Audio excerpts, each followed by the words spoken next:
Hey, what's up guys? My name is Cyrus, and today I'm doing like a small guide on the Warlock deck that I posted a few places and that has been played by quite a lot of people now.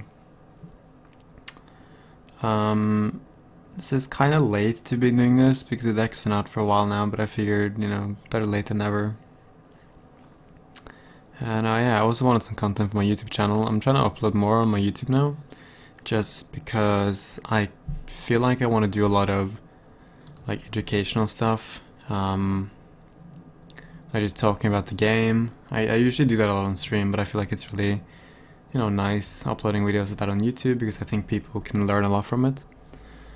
Because I think I have a pretty like unique view on a lot of things in the game.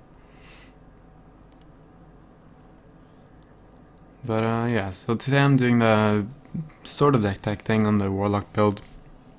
Just gonna be talking a bit about it and what is good in this meta, and why I think it's one of the best decks in the meta. I think it's pretty much tier 1 at the moment.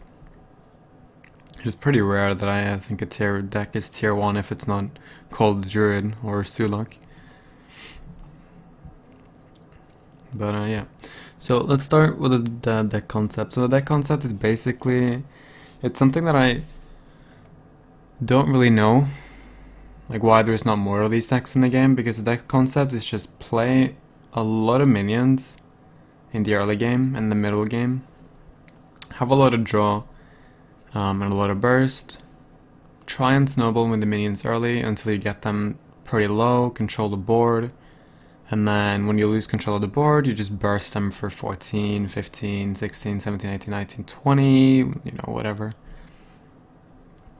And it's a very versatile deck because all the removal spells like Soulfire, Powerwhelming, Mortal Coil, Dark Bomb, or all the burn spells can also be used for minion removal. Like they can also be used on the board, which makes it super versatile when it comes to control and aggro, when it comes to specific games. It's very hard to draw a hand where you can't really do anything with this deck. I have games like that once in a while where I don't really draw anything, but the amount of minions and spells are really well balanced. You have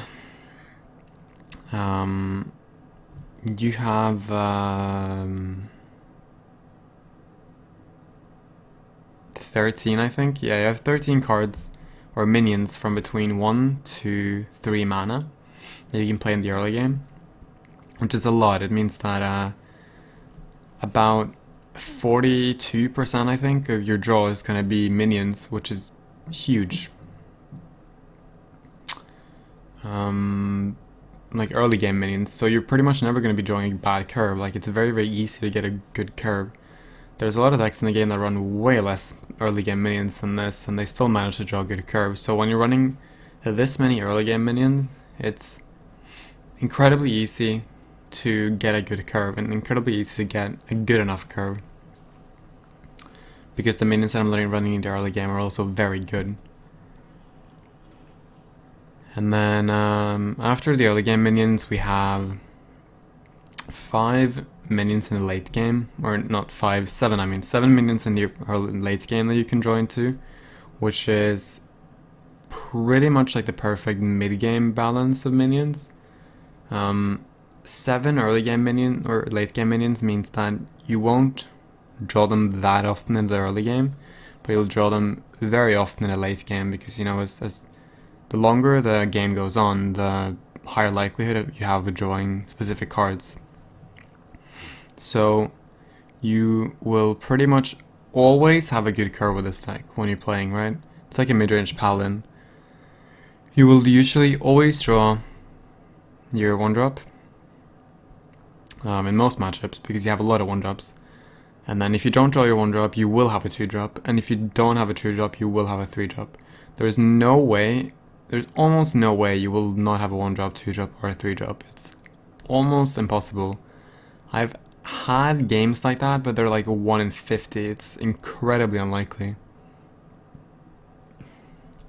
So most of the time you will have a really good curve with this deck.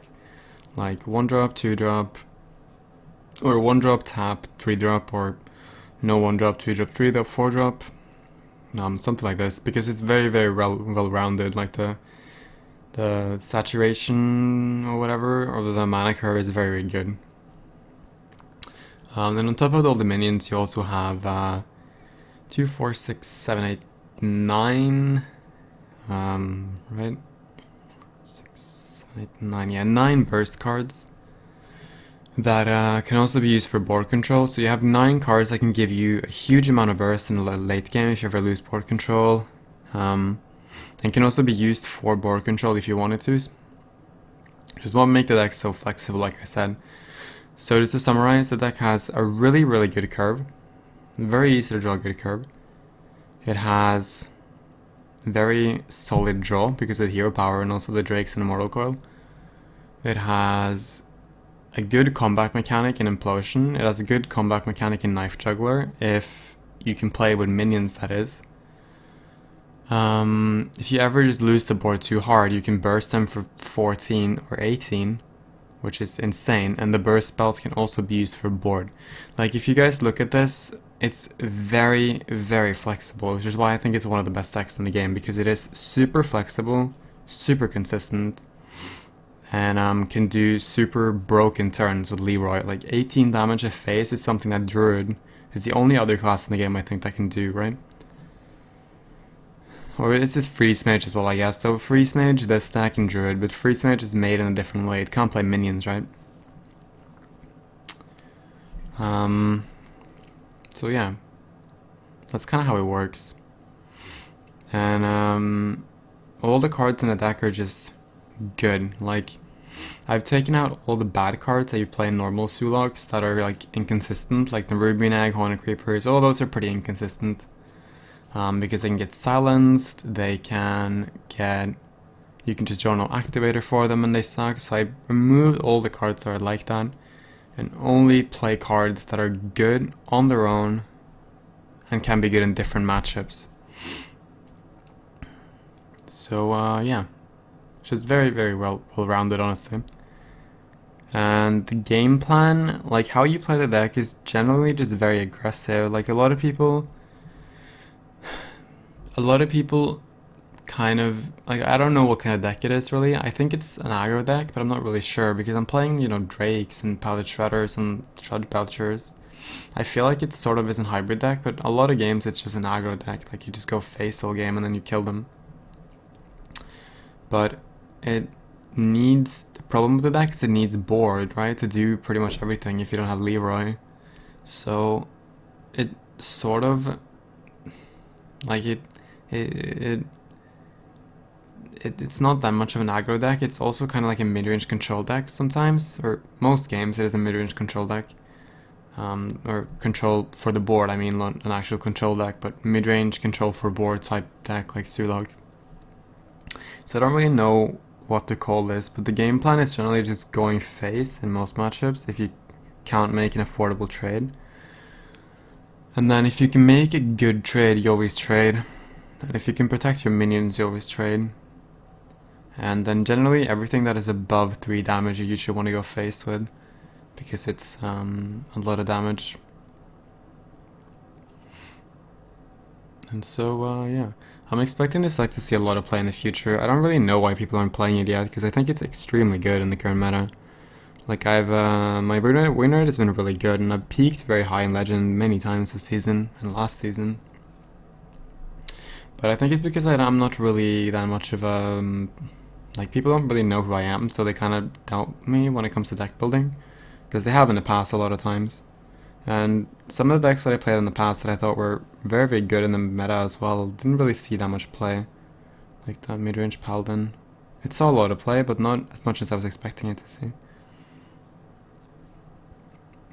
And yeah, I'm just gonna kind of see if this deck starts seeing play or not. I think it should see a lot of play.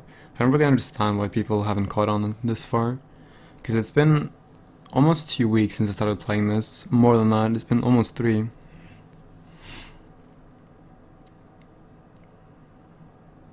But yeah, that's kind of it for today. I don't really have anything more to talk about. I think I kind of summarized it pretty well now. I could talk some about the meta and why it's good in the meta, but that would kind of take too long, so I'm not gonna do that today, but I could talk about meta in a different video, like talk about how the meta is today. I talk about this pretty much every day on stream, but I can make a video about that as well. So, and what makes it get that good in the current meta, and what makes it that good in general in Hearthstone. So I might make a video about that, but I don't know. This is it for today at least. Hope you guys liked the deck, hope you guys give it a try at least, and yeah, see you some other day.